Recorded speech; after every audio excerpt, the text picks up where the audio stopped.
Hello again, Uncle Mike here. Would you like to read a book with me?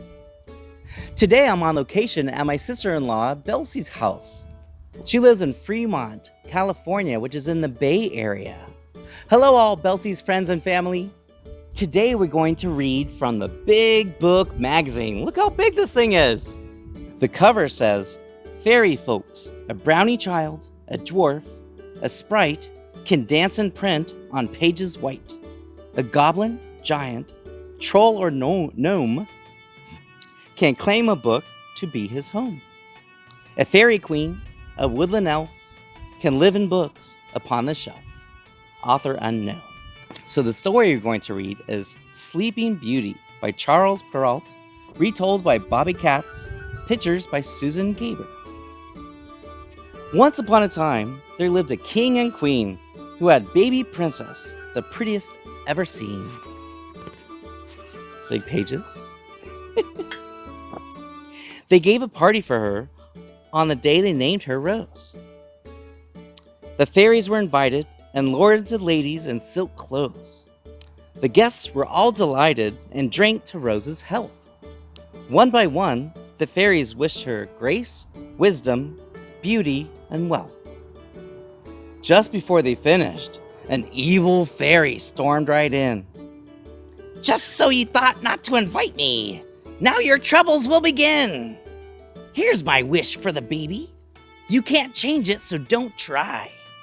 Princess Rose will prick her finger on a spindle and she'll die.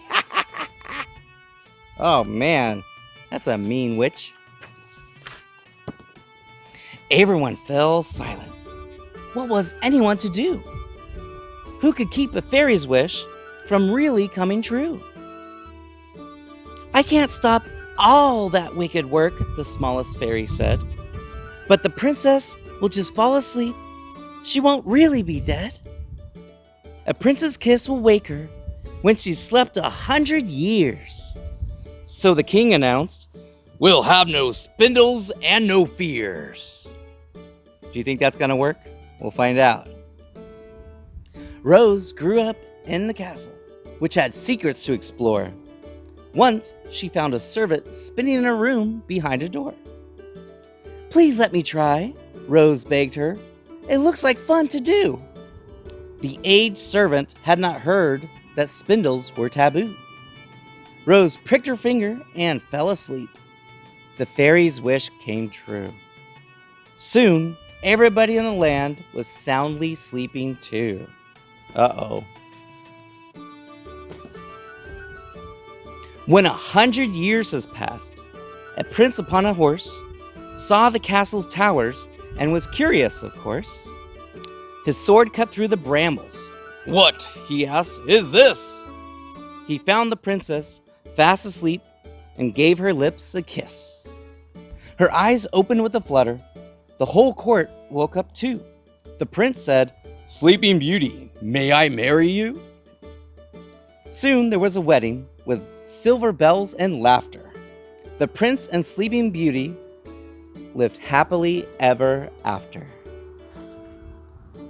The end. That was such a great story. What did you think? Have you heard the Sleeping Beauty story before, or perhaps even watched the movie?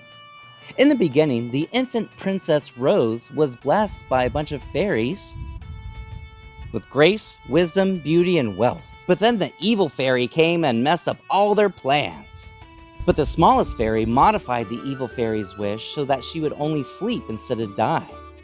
But the king wanted to add some insurance on that and try to get rid of all the spindles in the land. But it turns out that didn't work out too well because she ended up pricking her finger on a spindle anyway. And sleeping for 100 years, can you believe that?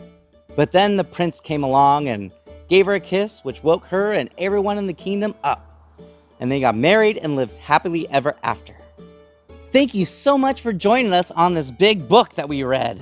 I can't wait to see you guys soon. Bye.